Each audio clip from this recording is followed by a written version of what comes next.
ஏன் தாவீதுடைய கூடாரம் விழுந்தது? ராஜாக்கள் யுத்தத்துக்கு போகும் காலத்துல இவர் யுத்தத்துக்கு போகாம வீட்டில் இருந்தாரு தான் பிரச்சனை. எல்லாரும் ஊழியம் செய்யும் போது ஊழியத்துக்கு வாங்கன்னா வரமாட்டேன்றீங்க, ஜெபம் பண்ணும்போது வரமாட்டேன்றீங்க. உங்க வீட்லயா ஜெபம் நடக்கட்டுன்னு சொல்றோம். ஏன்னா உங்க வீட்டுக்கு பாதுகாப்பு. அன்றைக்கு யோபுவையும் அவனுக்குண்டான எல்லாவற்றையும் கர்த்தர் என்ன செஞ்சாராம்? வேலி அடைத்து. இது வேலி அடைத்த தோட்டம் இது.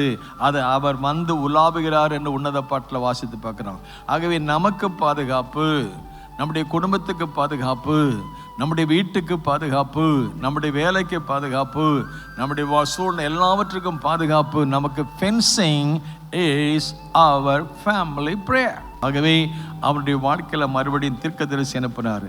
அவன் செய்த தவற சும்மா விட்டுடல, போய் அவன் பாயிண்ட் அவுட் பண்ணுறாரு. நீ இந்த விஷயத்தில் விழுந்தான்னு ஒன்று அவன் மனம் திரும்பி அழுது புலம்பி 51ஆம் சங்கீதம் முழுவதும் அழுது புலம்பி மன்றாடுகிற ஒரு சங்கீதம். அவனுடைய இருதயம் அப்பத்தான் உண்மையான இருதயம் வெளியே வருது. அல்லேலூயா சொல்லுமா?